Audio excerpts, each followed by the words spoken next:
8 நீதிமான் இக்கட்டினின்று விடுவிக்கப்படுவான், அவன் இருந்த இடத்திலே துன்மார்க்கன் வருவான். ஹல்லேலூயா.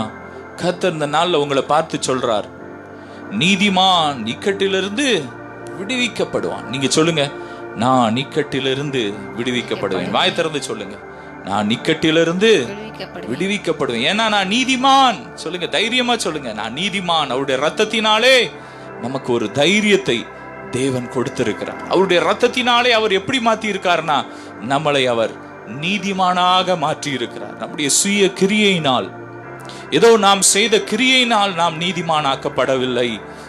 அவருடைய நீதியினால் அவர் நமக்காக மரித்து அடக்கம் பண்ணப்பட்டு உயிர் தெழுந்து நம்மை நீதிமானாக மாற்றி இருக்கிறார். ஹல்லேலூயா.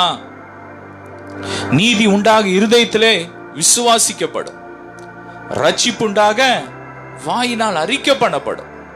நீங்க நீதிமான் இருதயத்தில் விசுவாசிச்சு அதை வாயினால நீங்க அறிக்கை பண்ணும்போது நீதிமானுக்குள்ள எல்லா ஆசீர்வாதங்களும் உங்களுக்கு சொந்தம். இந்த வசனத்துல ஒரு விசேஷித்த ஒரு ஆசீர்வாதத்தை நீதிமான்களுக்கு என்று தேவன் வைத்திருக்கிறார். அது என்ன?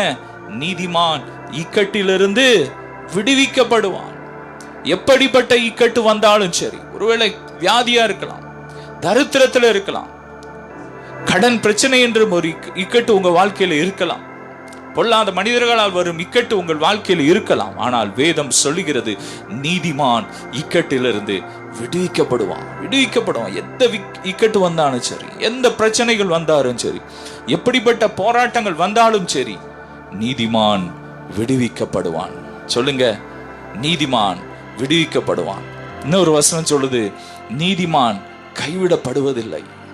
நீதிமான், தாவீது சொல்றார், நான் இளைஞனாய் இருந்தேன், முதிர் வயதுள்ளவனுமானேன், ஆனால் நீதிமான் கைவிடப்பட்டதையும் அவன் சந்ததி அப்பத்துக்கு இறந்து திருந்ததையும் நான் பார்க்கலன்னு சொல்றான். ஹல்லேலூயா. நீதிமான் அப்பத்துக்கு இறந்து திரிகிறத நான் பார்க்கலன்னு சொல்றான். ஏன்னா நான் நீதிமான், நான் தேவனுடைய பிள்ளை, தேவனுடைய வித்து எனக்குள்ள இருக்கு, அதனால நான் நீதிமான். ஹல்லேலூயா.